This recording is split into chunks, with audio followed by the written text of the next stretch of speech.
આપણી સાથે બનાસકાંઠાથી આવેલા ખેડૂત આગેવાન અમરાભાઈ ચૌધરી છે. અમરાભાઈ, કેમ આજે અહીંયા રાત્રે તમે તો જેલમાં બી હતા ને વચ્ચે? હવે અમારી વેદના લીધે આવેલા હતા અનિલભાઈ. અમારા વિસ્તારની અંદર પણ 765 કેવીની લાઈન અત્યારે નીકળેલી છે. અમે આંદોલન કરી અને લાઈન બંધ કરાવેલી છે. અમારી માગણી છે કે સરકારથી એના ભાવ હોય, જે બિનખેતીના ભાવ હોય એના અનુસંધાને 4 ગણા કરીને આપે તો ખેડૂતોને પાલ વેવી છે. અત્યારે અમારી મફતના ભાવે સરકાર જમીન લેવાનો ષડયંત્ર રચી છે. એટલે અમે સરકારને કહેવા માંગીએ છીએ કે અમારી આ આંદોલનની અંદર જે મારી માગણીઓ છે તાત્કાલિક સ્વીકારે એવી અમારી માગણી છે. જો આવતા સમયની અંદર આ માગણીઓને સ્વીકારે તો આવતા સમયની અંદર આ આંદોલન ઉગ્ર બનશે અને આની જવાબદારી સરકારની સ્થિતિ રહે છે અને આવતા 27માં આ સરકારને ભોગવવું પડશે આનું પરિણામ. ખાલી મને એટલું કહો અમરાભાઈ, તમે તો ગાંધીનગર બી આવી ચૂક્યા છો લઈને, પછી સમાધાન બી થઈ ગયું હતું, ફરી તમારા બનાસકાંઠામાં જુઓ તો અલગ અલગ સમસ્યાઓ છે. આ લાઈન આવવાથી કેટલું મોટું નુકસાન કેટલું છે? હવે અત્યારે 3 ગીગાવોટ લાઈન ચાલુ કરવાનો અમને સરકારશ્રીએ અમે પરિપત્ર એટલે કે એક રજૂઆત કરી હતી, એમાં આવ્યું છે અને 2030 સુધી 500 ગીગાવોટ તૈયાર કરવા માટેનું ષડયંત્ર સરકારે રચ્યું છે એવું કેન્દ્ર સરકારે આ કંપનીએ સરકારને કીધેલું છે. એટલે અમે જો આ 500 ગીગાવોટ તૈયાર કરે તો અમારા વિસ્તારની એકે ખેતર બાકી ના રહે. એટલે સરકારથી આ યોગ્ય અમારો માગણી છે. ટૂંક સમયની અંદર અમારી માગણી સ્વીકારે ને કે આવતા સમયની અંદર અમે ખેતી વગરના ખેડૂત થઈ શકે. ફક્ત અમારા ખેતરમાં જેવી રીતે નાળિયેરી વાયેલી હોય એવી રીતે દાંભલા ઉભા છે અને અમે ખેતી કરી શકે એવી પરિસ્થિતિ આવતા સમયની અંદર ન રહે. પણ આ સરકાર તો એવું કહે છે કે અમે ખેડૂતોની સરકાર છે, ખેડૂતોને 2000 રૂપિયા આપીએ છીએ. અમરાભાઈ આવું બધું કહે છે, ખેડૂતો સુખી છે. હવે અમારે 2000 રૂપિયા જોતા નથી, પણ અમારી આ જમીનો આજની બેઠેલી સરકાર એટલે કે આ અદાણી અને અંબાણી કંપની જે અંગ્રેજ કંપની જેવી છે એને લૂંટવાનું ષડયંત્ર બંધ કરાવે તોય અમારે ખૂબ છે. અમે સરકારનો વિરોધ નહીં કરતા, પણ આ સરકાર આ કંપનીઓ સાથે લૂંટવાનું ષડયંત્ર રચી રહી છે એ બંધ કરે એવી અમે સરકાર સાહેબ માગણી કરીએ છીએ. તમે કહો છો કે અદાણી અંબાણી એનું કંપની બંધ કરાવે, પણ સરકાર તો કે છે વિકાસનું કામ છે, વિકાસ થશે, વીજળી આવશે. હવે ખેડૂતોના ભોગે વિકાસ કરવાની અમારે જરૂર નથી. બીજા નંબરમાં કે સરકાર મફતના ભાવે તો કંપની ઉત્પન્ન કરતી તો અમારે 1 રૂપિયો લેવો નથી, પણ આ તો પ્રાઇવેટ કંપની છે, પોતાનો વ્યાપાર કરવા માટે નીકળે છે. સરકારના આ કંપનીને કોઈ લેવા દેવા નથી. અમે કંપની પાસે હક અને અધિકાર માંગીએ છીએ, પણ આજની બેઠેલી સરકાર આ કંપનીઓને છાવરવા માટે વચ્ચે પડેલી છે. કેમ લાગે છે કે સરકાર કેમ કંપનીને છાવરી રહી છે? હવે ચૂંટણી ફંડના આશા છે એના અનુસંધાને આ કદાચ કંપનીઓને છાવરી રહી છે અને ખેડૂતો આવતા સમયની અંદર આ સરકારને બતાવશે કે કંપનીને લીધે આ સરકાર સત્તા ઉપર બેસે છે કે ખેડૂતોના લીધે એ 2027 ની અંદર આજની બેઠેલી સરકારને ભોગવવું પડશે. પણ કેવી રીતે કરશો? સરકાર તો ગાંઠતી નથી ખેડૂતોને. હવે મેઘોઠે તો આવતા સમયની અંદર અમે આંદોલન કરશે, પણ અમારા હક અને અધિકાર લેવા વગર ધમપાના નથી, કારણ કે અમે બનાવેલી સરકાર છે. આવતા સમયની અંદર જ્યારે આંદોલન થશે ત્યારે રાજીનામા માંગતો પણ વાર નહીં લાગે. પણ કેવી રીતે? હજુ બી કહું છું, આ સરકાર ખેડૂતોને ગણતી નથી, ખેડૂતોને પૂછતી નથી. મોટી વાત એ છે કે પરિપત્ર પોતાની રીતે જ બહાર પાડી દીધું, ડબલ કરીને. શું ફાયદો? હવે સરકારને અવળા ચશ્મા થયા છે, ખેડૂતોને અવગણના કરી દીધી છે, પણ આવતા સમયની અંદર આનું પરિણામ સરકારને ભોગવવું પડશે. આવતા સમયની અંદર આ ખેડૂતો આ સરકારને છોડવાના નથી. છો સમજો, મોટી વાત એ છે, ખૂબ જોરદાર તમે ભાષણ આપ્યું, જોશ આવી ગયો લોકોમાં. ખાલી મને એટલું કહો કે હવે શું સરકારે પોતાની તરફથી પરિપત્રની વાત કરી દીધી, પરિપત્ર બહાર પાડવાની વાત કરી, સંતોષ છે? બિલકુલ સંતોષ નથી. સરકારનો પરિપત્ર શિંગડા પૂછડા વગરનો હતો, એટલે ખેડૂતે પરિપત્રને હળગાવી દીધો. પરિપત્ર ઉપર કોઈ ભરોસો નથી, ઉલ્લુ બનાવવાના ધંધા છે. પરિપત્રમાં કીધું કે બજાર કિંમતના ડબલ, તો ધોલેરામાં 1 વીઘા જમીન 1.25 કરોડ છે, તો ધોલેરાની બાજુમાં પસમમાં થાંભલા નાખ્યા તો એ ખેડૂતોને 2.5 કરોડ રૂપિયા લેખે વળતર આપશે. એ વાઘાણી સામે પૂછ્યા આ સરકાર કેમ આવું કર્યું? જીતુભાઈ, એ તો બહુ જોરદાર વાતો કરી હતી ને કે ખેડૂતોને લાભ છે, ડબલ ટિબલ આપીશું, 1 કિલોમીટરમાં ઘેરામાં આપીશું, વાયર ના આપીશું, તો પછી ખેડૂતોને વાંધો ક્યાં છે? ખેડૂતોને પડખે આ સરકાર ખેડૂતોને ન્યાય અપાવવા સરકાર છે જ નહીં. જો ગુજરાત સરકારે અને ભારતીય જનતા પાર્ટીની સરકારે ખેડૂતોને ન્યાય અપાવવા તો વીજ મંત્રાલય દ્વારા જે રાજપત્ર બહાર પાડ્યું એ રાજપત્રમાં ચોખવટ કરો. રાજપત્રનો અમલીકરણ કરવા માટે ભાડુતી પોલીસ અદાણીને આપી. અદાણી પાસે 18 કરોડ રૂપિયા લીધા અને લુખાગીરી પોલીસે અને સરકારના સાથે મળી અને ખેડૂતોના ખેતરમાં અત્યાચાર ગુજાર્યો. તો આમાં સંવેદના કોને પ્રત્યે છે? હું ભાવના બોલ્યો કે મોદી સાહેબ, અંબાણી સાહેબ અને અદાણી સાહેબની આ સરકાર છે. આ દેશની ધરતીને લૂંટીને વંદે માતરમ કરવા વાળા છે. તો હવે ખેડૂતોએ નૈતિક મૂલ્યો, જવાબદારી સાથે ખેડૂતની જમીનનું ભાડું અથવા યોગ્ય વળતર માટે અદાલતી કાર્યવાહી અને જન આંદોલન, જંતર મંતરથી માંડી અને ઠેર સુપ્રીમ કોર્ટ સુધી ન્યાયના હિતમાં લડવું પડે ગાંધીજીના માર્ગે. આ ગાંધીજીના માર્ગે જ લડાઈ લડાશે કે પછી બીજું બી કંઈક ભગતસિંહ, બધા સરદાર પટેલ બધી માર્ગેની વાતો કરે છે? ભગતસિંહને કેમ ભૂલાય? ભગતસિંહનો યુવાનોનો સંદેશ વાંચવાનો. ભગતસિંહનો સંદેશમાં ક્યાંય અહિંસા હતી નહીં. માનવી દ્વારા માનવીનું શોષણ ખતમ કરે અને આ દેશના આર્થિક સંસાધનનો હિસ્સો માત્ર 5 કરોડપતિઓને ન આપે, અમારા ખેતરના થાંભલા ન નાખે અને આજે ભગતસિંહ જીવતા હોત તો નરેન્દ્ર મોદીને કહે કે મારા વિચારો તમે વાંચો. પણ રસ્તો શું ભરતસિંહ, હું તમને એ જ પૂછવા માંગુ છું.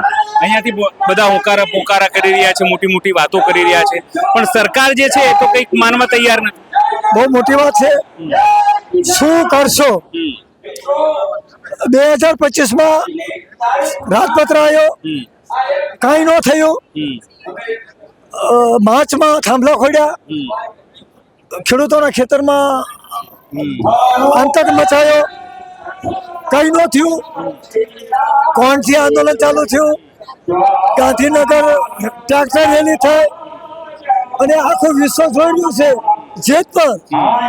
જેતપુર તો ઝાંખી હે, દિલ્હી અભી બાકી હે. દિલ્હી જવાની તૈયારી છે? દિલ્હી અભી બાકી હે. ક્યારે જવાના છો? ક્યારે જવાના છો? अभी तो ये लड़ाई है, आगे वो लड़ाई है. લડતની તારીખ અને સમય કોઈ દિવસ જાહેર થતો નથી. આંદોલનનો સમય અને સ્થળ કોઈ દી થતું નથી. જેતપુરમાં આંદોલન થઈ છે એની તારીખ જાહેર કરી હતી, એ જ રીતે જંતર મંતરમાં થઈ છે. તો પછી મારો સવાલ હજુ પણ એ જ છે ભરતસિંહજી કે આટલું મોટું આંદોલન પણ સરકારને ડર નથી લાગતો, ભાજપને ડર નથી લાગતો કે આ ખેડૂતો આ તો વિફરશે તો સાફ કરી દેશે એ લોકોને?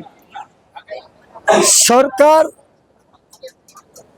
મૂડીવાદી, ફાંસીવાદી અને કોમવાદી સરકારને રાજ સત્તા જાય એનો ડર હોય.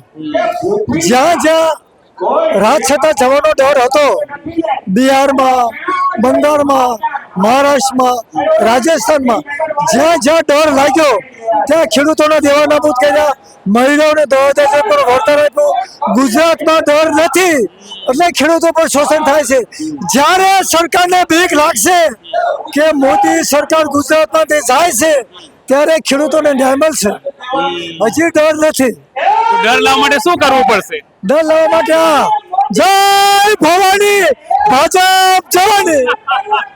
બીજા પણ મિત્ર છે, આ ડાળીવાળી સરસ રાખી છે તમે. શું નામ છે આપનું? રમેશભાઈ. અચ્છા, તો પછી કેમ આયા છો અહીંયા? બસ અહીંયા સાવડીમાં મિડલાઇનના બાબતે અમે અહીંયા આંદોલન કરી. અચ્છા, ચાલુ છે. અચ્છા, બીજા પણ શું નામ છે આપનું? નારાયણભાઈ. નારાયણભાઈ, ક્યાંથી આવ્યો છો? ચરણભાઈ. ચણવાથી. અડધી રાત્રે અહીંયા કેમ ઊભા છીએ આપણે બધા? ખેડૂતને આ પ્રશ્ન છે તારનાની માટે. તો શું કરશો હવે? શું આ સરકાર પલટાયો કે કોઈ છૂટકો જ છે નહીં? સરકાર પલટાઈ જ નાખશો? અચ્છા, આવો આગળ. અરે આવો આગળ. શું નામ આપણું? કિશોરભાઈ અગારા કિશોરભાઈ કરશનભાઈ, નવા દેવડી, હળવદ તાલુકો. તમે નવા દેવળિયાથી આવ્યા છો. આજે બધા સેવા બાજુનું કામ છે. શું કહેશો જે રીતે આ આંદોલન અત્યારે ચાલી રહ્યું છે અહીંયા? આંદોલન તો ચાલુ જ રહેશે. જ્યાં લગી વીજ લાઈન વાળા સાચો જવાબ નહીં આપે ત્યાં લગી આ આંદોલન અમારું ચાલુ રહેશે. બરાબર, અને ઉગ્ર આંદોલન બનશે હજી દિવસે દિવસે. આંદોલન અમારું જરાય મોરું પડવાનું નથી, બરાબર. અને અમને પૂરું વળતર નહીં આપે. જે 6 મુદ્દા અમે કીધા છે, 6 મુદ્દા સરકાર માન્ય નહીં રાખે ત્યાં લગી અમારું આંદોલન ચાલુ રહેશે. હા, તમે સમજો જે આગેવાનો અહીંયા પહોંચી રહ્યા છે, ખેડૂત આગેવાનો છે, તમામ લોકો આવી રહ્યા છે, તમામ લોકો એવું જ કહી રહ્યા છે કે જ્યાર સુધી અમને મારી માંગણી નહીં સંતોષાય ત્યાર સુધી આંદોલન જારી રહેશે. આંદોલન કે છે, યાદ રાખો, હવે સત્યાગ્રહ નથી, આંદોલન છે. એટલે આ સ્વયંભૂ આંદોલન છે અને સરકારને હવે સમજવું પડશે કે આ લોકો તૈયાર છે. શું તમે તૈયાર છો આ આંદોલન સહન કરવા માટે? કારણ કે 2027 ખૂબ નજીક આવી રહ્યું છે અને ત્યારે તમને જરૂર પડશે. લોકો કહે છે કે હવે ગામોમાં ઘૂસવા નહીં દેવાય. હવે તો લાકડી ઉપાડશું છેલ્લે અમે. શું કહેજો? સરકાર સામે લાકડી ઉપાડી પડશે તો લાકડી ઉપાડશું અમે. એવું ઉગ્ર આંદોલન કરશું અમે. કેમ લાકડીઓ પડવાની કેમ જરૂર પડશે? અમારો ન્યાય પૂરતો ન આપે એ માટે. જે ખેડૂતની માંગણી છે એ ખેડૂતની માંગણી પૂર્ણ નહીં કરે તો અમે છેલ્લે જો પરાણે વીજ કંપની પરાણે લાઈન નાખવા આવશે તો અમારે ઉગ્ર આંદોલન કરવાનું છે. તમે સમજો ઉગ્ર આંદોલનની વાત કરવામાં આવી રહી છે. બસ આટલું જ, બીજું કઈ મારે કેવું નથી. તમે સમજો લોકોની પીડા છે, વેદના છે, આ સરકારે સમજવાની છે. આ બધી અંદરની આ બધી પબ્લિક ની સ્વયંભૂ છે અને અંદરની વેદના છે. આ સરકાર થી એટલી ત્રાહિમામ થઈ જાય છે પબ્લિક કે તાનાશાહી એટલી થઈ જાય સરકારની. જે મન ભાવ તમે ગમે એ અધિકારીઓ પાસે જાઓ, ગમે ત્યાં કોઈ કામ જ કરતું નથી. અત્યારે કોઈ જવાબ જ નથી દેતું. મામલતદાર પાસે જાઓ તો કહેશે આજ મીટિંગમાં જ્યાં હોય કરે મામલતદાર, કોઈ સાચો જવાબ જ નથી આપતું અને પબ્લિક ને હેરાન જ કરે છે આ સરકાર. ભાજપમાં હોય તો દૂધો ધોયેલા, બરોબર, તો તમે ગમે એ ગુના કર્યા હોય તો માફ. ભાજપમાં હોય તો કેમ એવું કહો છો? આ બસ આ સાહેબ પબ્લિક કહે છે, બરાબર. શું કહો છો? હા, અને ગુજરાતમાં દારૂબંધી છે. આ ગુજરાતમાં દારૂબંધી છે એવું હું નથી કેતો, હર્ષભાઈ સંઘવી બી કે છે. હા, હર્ષભાઈ સંઘવી કે અને લાવો ખૂણે ખૂણે ક્યાં દારૂ નથી મળતો. જેટલો ગુજરાતમાં દારૂ વેચાય એટલો ક્યાંય રાજ્યમાં નથી વેચાતો. હા, અને આ ગુજરાતનું યુવાધન પતાવવા માંગે છે. કોણ? આ સરકાર, ભાજપની ગુજરાત સરકાર. હા, યુવાધન પતી જશે આવી રીતે જો દારૂની છૂટી રાખશે એટલે. પણ આ તો કહે છે કે દારૂ બંધી છે ને કેમ કોઈ પકડે ગલતી નથી દારૂની, બધે મળે છે. કેને નથી ખબર નથી મળતો એ? છે? તમે લોકો ફરિયાદ નથી કરતા પોલીસને? કોઈ સાંભળતું નથી ફરિયાદ. પબ્લિક ને કોઈ ફરિયાદ લેવા રાજી જ નથી, બરાબર. બધાને ખબર છે, બરાબર. અધિકારીઓ કોઈ ધ્યાન જ નથી દેતા. પગાર લે છે, કોઈ ધ્યાન દેતું નથી. સ્વાભાવિક છે કે આ પીડા છે. હું વારંવાર કહું છું આ પીડા છે. હજુ બોલવું છે? શું છે? બોલો. જો તમે સમજો એનર્જી કેટલી છે. હજી ખેડૂતની એટલી વેદના છે. અત્યારે ગામડે ગામડે ખેડૂતની કેબલ ચોરી એટલી થાય છે, બરોબર. તમે કેસ લખાવા જાઓ તો કેસ નથી લખતા, એફઆર નથી પાડતા, બરોબર. કોઈ એનો જવાબ જ નથી આવતો. અમારા દેવળિયા ગામમાં 3 સાલમાં 5-6 વખત કેબલ કપાણા ખેડૂતના. કોઈ જાતનો કોઈને પકડ્યા નથી. 85 જણાના કેબલ કપાણા, કોઈને પકડા જ નથી, કઈ નથી. અને એફઆર નથી પાડતા, કેસ લખનાર નથી. આવી વેદના છે બધી નાની નાની. આટલી નાની નાની વેદના છે તોય ભાજપ તો જીતી જાય છે. આપણે જીતી જાય છે. શું મશીન નું હોય કે શું હોય કઈ ખબર નથી પડતી. આજી વખતે નહીં જીતે, પાકું પાકું. આજી વખતે નહીં જીતે. હું કઈ ભાજપનો વિરોધી નથી. હો, આજી વખતે આ સરકારને મૂળિયા હોતી કાઢવાની છે, મૂળિયાથી ઉખાડી નાખવાની છે.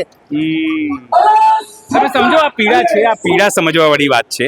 અને એટલા માટે આજે આ નારાજગી જે છે અત્યારે લોકોમાં દેખાઈ રહી છે. આ આક્રોશ નથી, આ કોઈ દબાવવાનું ચીમકી નથી, પીડા છે. આ સમજે સરકાર, એ જરૂરી છે. સહયોગી બાબુ સાથે અનિલ પટેલ, જેતપર, મોરબી.